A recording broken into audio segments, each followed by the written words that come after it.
इस साल की सबसे इम्पोर्टेंट वीडियो होने वाली है ये, क्योंकि सीबीएसई बोर्ड के जो बच्चे हैं, सीबीएसई बोर्ड के जो एग्ज़ाम होने वाले हैं उनका पैटर्न चेंज किया गया है। तो दो अनाउंसमेंट की हैं हमारे सीबीएसई बोर्ड में। तो पहली अनाउंसमेंट तो सब जानते हैं कि जो अब की बार 10th 12th के एग्ज़ाम होंगे उनका पैटर्न चेंज किया गया है। पहली टर्म और दूसरी टर्म में एग्ज़ाम होंगे। लेकिन जो दूसरी अनाउंसमेंट है उसके बारे में कोई नहीं जानता, सिर्फ मैं जानता हूँ या सीबीएसई बोर्ड जानता है। तो आप सब भी जान सकते हैं अगर इस वीडियो को पूरा देखा तो अगर ये वीडियो आपने पूरी देख ली तो भैया जी लाइफ बदल जाएगी आपकी। कहने का मतलब फर्स्ट टर्म में कौन से एग्जाम होंगे, फर्स्ट टर्म में कौन से क्वेश्चन आएंगे, सेकंड टर्म में कौन से क्वेश्चन आएंगे, किस तरह के एग्जाम होंगे, अगर लॉकडाउन लग जाता है तो क्या होगा, फर्स्ट टर्म में लॉकडाउन लग जाए या सेकंड टर्म में लॉकडाउन लग जाए या दोनों टर्मों में लॉकडाउन लग जाए, इन सब बातों का सोल्यूशन दूंगा इस वीडियो में। तो बने रहे आपके अपने चैनल मैथमेटिक्स भाई मोहित शर्मा में, और वीडियो को पूरा देखना क्योंकि इस वीडियो के लास्ट में इन सब प्रॉब्लम का सोल्यूशन भी दूंगा। एक स्टोरी के माध्यम से एक स्टोरी सुनाऊंगा लास्ट में, और उस स्टोरी के जरिए आपको पूरी की पूरी प्रॉब्लम का सॉल्यूशन मिल जाए।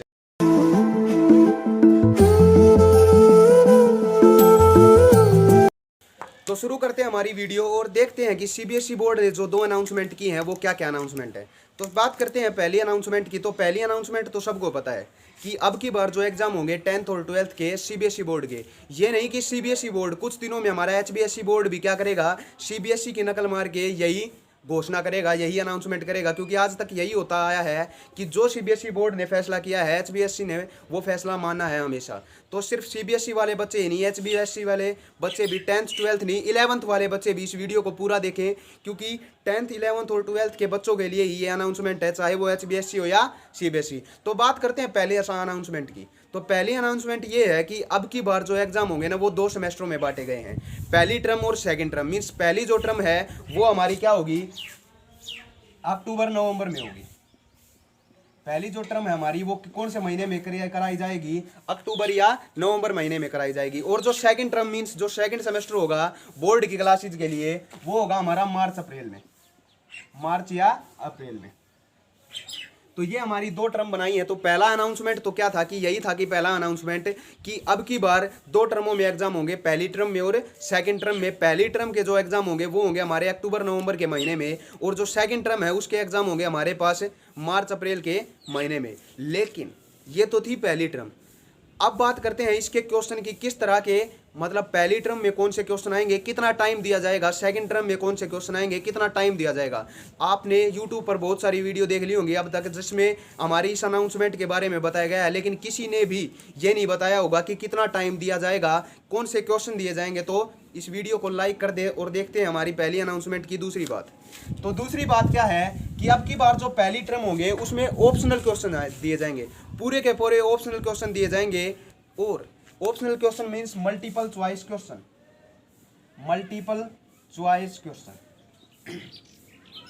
कहने का मतलब ये है कि जो हमारी पहली टर्म होगी उस पहली टर्म में हमारे बड़े क्वेश्चन नहीं देखने को मिलेंगे, 2 नंबर 3 नंबर 5 नंबर वाले क्वेश्चन नहीं देखने को मिलेंगे। सिर्फ कैसे क्वेश्चन देखने को मिलेंगे हमें, मल्टीपल चॉइस क्वेश्चन, और जिसके लिए टाइम दिया जाएगा हमें 90 मिनट्स।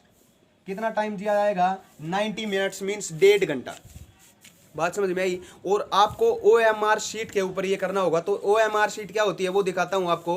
OMR जो शीट होती है उसमें 4 ऑप्शन दिए जाते हैं हमारे, और उन ऑप्शनों को हमें फिल करना होता है, उन डब्बों को, कि A ऑप्शन आएगा तो A डब्बा फिल करेंगे, B ऑप्शन आएगा तो B डब्बा फिल करेंगे। इसी तरह हमारी जो पहली टर्म है उसमें क्या होंगे, हमारे पास जितने भी नंबर का हमारा एग्जाम होता था, जैसे साइंस का 10वीं क्लास का 70 नंबर का एग्जाम होता था तो 70 ऑप्शनल क्वेश्चन होंगे और टाइम दिया जाएगा 90 मिनट यानी 1.5 घंटा। ऐसे ही अगर मैथ का हमारा 80 नंबर का क्वेश्चन पेपर होता था तो 80 नंबर के मल्टीपल चॉइस क्वेश्चन आएंगे पहली टर्म में और टाइम मिलेगा 90 मिनट यानी 1.5 घंटा। तो ये था हमारा पहली टर्म का शेड्यूल। अब बात करते हैं दूसरी टर्म पर आते हैं कि दूसरी टर्म में अगर पहली टर्म में हमारे ऑप्शनल आ गए तो दूसरी टर्म में क्या होगा।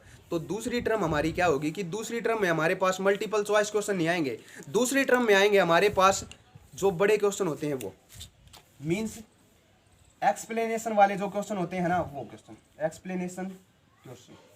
कहने का मतलब हमारी जो दूसरी टर्म होगी उसमें छोटे क्वेश्चन नहीं आएंगे, मल्टीपल चॉइस ऑप्शनल सब्जेक्ट नहीं आएगा, उसमें आएंगे हमारे बड़े क्वेश्चन जिसमें 2 नंबर के 3 नंबर के और 5 नंबर के एग्जाम होते हैं, क्वेश्चन देखने को मिलते हैं। और टाइम कितना दिया जाएगा, टाइम हमारे पास सेकंड टर्म का जो एग्जाम होगा उसके लिए दिया जाएगा 2.5 घंटा मींस 2.5 आवर। कितना टाइम दिया जाएगा, 2.5 आवर, या 150 मिनट। कितनी? 150 मिनट। तो आपके लिए एक खुशी की बात भी है, एक गम की बात भी है। क्या होगी? खुशी की बात यह है कि अब की बार आपको टाइम दोनों को मिलाकर ज़्यादा मिलेगा। क्यों? क्योंकि देखो 2.5 घंटा इसमें हो गया हमारे पास और 1.5 घंटा इसमें हो गया, तो हमारे पास टोटल कितने घंटे मिले? हमारे पास 4 घंटे मिल गए टोटल। लेकिन पहले हमारे जो एग्जाम होते थे उसमें 3 ही घंटे दिए जाते थे। कोड वही होंगे, 4 कोड पहले आते थे, 4 के 4 ABCD कोड अब की बार दिए जाएंगे। तो ये था हमारा फर्स्ट अनाउंसमेंट की फर्स्ट टर्म में क्या होगा, सेकेंड टर्म में क्या होगा, कौन से क्वेश्चन आएंगे, कितना टाइम मिलेगा। अब बात करते हैं दूसरी अनाउंसमेंट की। तो दूसरी अनाउंसमेंट क्या है हमारे पास? दूसरी अनाउंसमेंट ये है कि अगर लॉकडाउन लग जाता है, आपने 4 डब्बे दिख रहे हैं, 1 2 3 और 4, तो ये 4 डब्बों में पहला काम तो कर दिया पहले डब्बे का। तो पहला डब्बा था हमारा पहली अनाउंसमेंट के बारे में कि किस तरह के क्वेश्चन आएंगे, फर्स्ट टर्म में कौन से क्वेश्चन आएंगे, कितना टाइम दिया जाएगा, सेकंड टर्म में कौन से आएंगे, कितना टाइम दिया जाएगा। अब बात करते हैं इन 3 डब्बों की कि इनमें भी हमारी देखो first term second term, first term second term, first term second term. तो ये क्या है? ये हमारी दूसरी अनाउंसमेंट के लिए। तो दूसरी अनाउंसमेंट क्या है कि अगर लॉकडाउन लग जाता है हमारी फर्स्ट टर्म में, फर्स्ट टर्म में क्या हो जाता है, लॉकडाउन लग जाता है हमारा, कोरोना फिर वापस भाग के आ जाता है और लॉकडाउन लेता है और बच्चों का एग्जाम खा जाता है। कहने का मतलब जो एग्जाम होने वाले थे उस टाइम लॉकडाउन लग जाता है। आजकल के बच्चे यही चाहते हैं कि हमारे एग्जाम के समय क्या लग जाए, लॉकडाउन लग जाए और एग्जाम से बच जाएं। लेकिन अब की बार उसी प्रॉब्लम का सोल्यूशन के लिए CBSE बोर्ड ने ये फैसला लिया है, दूसरी अनाउंसमेंट की है कि अगर मान लो कि फर्स्ट अनाउंसमेंट में हमारी क्या होगी, फर्स्ट टर्म में हमारा लग गया लॉकडाउन और आपके एग्जाम नहीं हो पाए, आपके एग्जाम नहीं हो पाए या ना हो पाए या ऑनलाइन एग्जाम हो गए। क्या हो गया? ऑनलाइन एग्जाम ले लिया आपने, घर बैठे बैठे चीटिंग पिटिंग करके अपने साथी को दौरे बैठा के और चीटिंग करके एग्जाम दे दिए और बहुत सारे नंबर ले लिए। तो मान लिया कि आपने वो ऑनलाइन एग्जाम दिए, घर बैठे एग्जाम दिए और पहले टर्म में तो लग गया लॉकडाउन। अब मान लो कि दूसरी टर्म में हमारे पास क्या हो गया, लॉकडाउन खुल गया और आपके एग्जाम देने होंगे आपको। तो एग्जाम हो गए मान लो ऑफलाइन। कौन से एग्जाम हो गए? ऑफलाइन। कहने का मतलब फर्स्ट टर्म में तो आपने घर बैठकर चीटिंग करके दे दिया एग्जाम, लेकिन सेकंड टर्म में आपने स्कूल में जाकर एग्जाम दिए। और सबसे इंपॉर्टेंट बात यह है कि अब की बार जिस स्कूल में बच्चा पढ़ता होगा उसी स्कूल में एग्जाम लिए जाएंगे। ये नहीं होगा कि उसका सेंटर कहीं दूर होगा। क्यों? अपने कोरोना के देखते हुए। तो मान लिया कि आपने एग्जाम देने के लिए गए स्कूल में और आपने एग्जाम दे दिए, तो अब क्या होगा कि आपने या तो कम मार्क्स लिए होंगे, पता है कि अगर चीटिंग से करेंगे तो फालतू मार्क्स आएंगे, अगर खुद करेंगे अपनी मेहनत से तो मान लिया कि ज़्यादा भी आ जाए लेकिन कम भी आ जाए। तो लेकिन क्या होगा कि फिर अब बात आएगी रिजल्ट की, कि फिर रिजल्ट किस बेस पर निकलेगा। तो रिजल्ट निकलेगा कि जो हमारी ऑनलाइन जो एग्जाम हुए हैं, घर बैठकर जो चीटिंग कर आपने एग्जाम दिए हैं, उनकी प्रायोरिटी होगी कम, डिक्रीज। मीन्स उनको कम बेस दिया जाएगा, उनकी कम मान्यता होगी। लेकिन जो अपने स्कूल में जाकर एग्जाम दिए हैं उनकी प्रायोरिटी बढ़ जाएगी, उनकी प्रायोरिटी क्या हो जाएगी? इंक्रीज। मीन्स आपको सब कुछ नंबर दिया जाएगा सिर्फ इस एग्जाम के बेस पर। इस एग्जाम के बेस पर बिल्कुल थोड़े से नंबर दिए जाएंगे, तो खुश ना हो, क्योंकि आपको प्रायोरिटी मिलेगी, आपको मान्यता मिलेगी उन मार्क्स की जो आप अपनी मेहनत से देंगे, ना कि चीटिंग करके।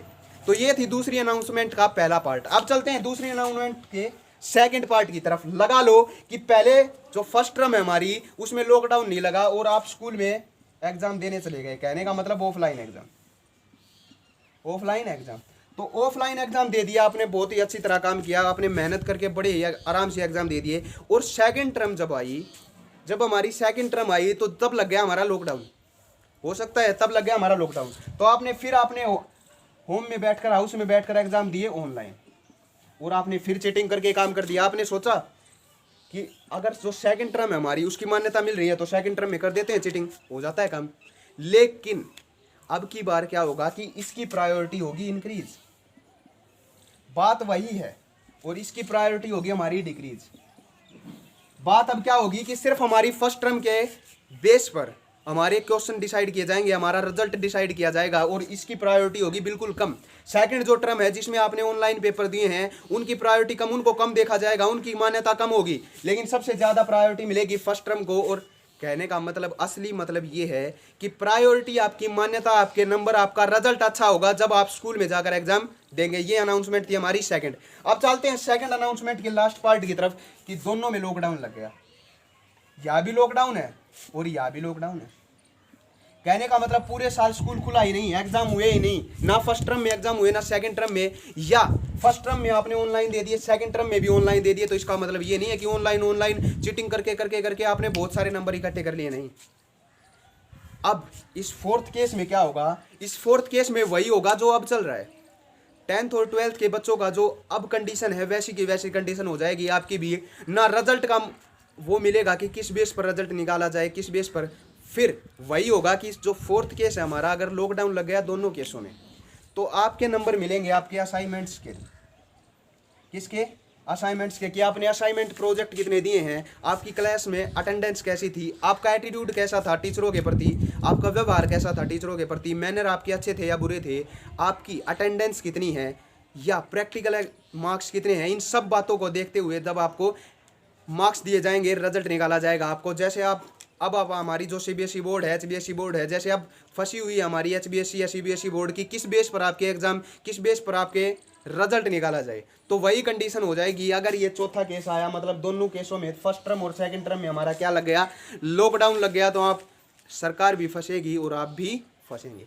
तो ये थी 2 अनाउंसमेंट जिसके बारे में मैंने आपको सब कुछ बता दिया कि कितने मार्क्स होंगे, किस तरह होंगे, लॉकडाउन लगेगा तो क्या होगा, क्या होगा। अब बात करते हैं इसकी प्रॉब्लम के सॉल्यूशन की, कि चलो ये इतनी घटना होगी तो अब हम क्या करें, बच्चे क्या करें भाई, स्टूडेंट क्या करें। तो उसके लिए ना आपको मैं एक कहानी सुनाता हूँ। कहानी क्या है कि एक गांव में बाढ़ आ जाती है। बात को ध्यान से सुनना, कि गांव में बाढ़ आ जाती है तो सब लोग इधर उधर भागने लगते हैं। आ नहीं जाती, आने वाली है। कहने का मतलब किसी को पूर्वाभास हो जाता है कि गांव में बाढ़ आने वाली है, हमारे कुछ आसार ऐसे हो गए कि उस गांव में बाढ़ आएगी। तो लोग करने लगे कि बाढ़ आ गई, बाढ़ आ गई, इधर भागने लगे, उधर भागने लगे। लेकिन एक आदमी था, एक बंदा था जो आराम से इस पूरे की पूरी फिल्म, इस मूवी को, इस सीन को देख रहा था। वो आराम से खड़ा था, ना भागा, ना डरा, ना कुछ और। फिर वो अपने घर की तरफ भागा और उसने कुछ लकड़ी इकट्ठी की और उससे एक नाव बना दी। और जब हमारी बाढ़ आई ना, वो उस नाव में बैठकर निकल गया। सारे मर गए, वो बच गया। बात समझ में आई? कहने का मतलब ये है कि अब आपको नाव बनानी होगी। जो ये शेड्यूल, जो ये सीबीएसई ने फैसला लिया है, जो ये अनाउंसमेंट की है, उसको पार करने के लिए आपको एक नाव चाहिए होगी। और उस नाव का नाम होगा आपकी मेहनत। तो अपने घर बैठो, चाहे स्कूल खुले या ना खुले, अपने घर बैठकर नाव बनाओ, यानी पढ़ाई करो। तो अगर आपने फर्स्ट टर्म, अब बात यह है कि फर्स्ट टर्म में होंगे सिर्फ मल्टीपल चॉइस क्वेश्चन, तो किसी भी वहम में ना रहें। इस वीडियो को पूरा देखने के बाद अपनी मल्टीपल चॉइस क्वेश्चन की तैयारी करें। पूरा का पूरा सिलेबस सीखे फर्स्ट टर्म का। मैंने का मतलब आधा सिलेबस, हाफ किताब। मैथ की जो हाफ किताब होगी वो 6ठे चैप्टर तक होगी हमारी 10वीं क्लास की, और एक आएगा हमारा प्रोबेबिलिटी चैप्टर फर्स्ट टर्म में। तो कौन कौन से चैप्टर होंगे फर्स्ट टर्म में, 12th के, 10th के, इन सब की वीडियो आपको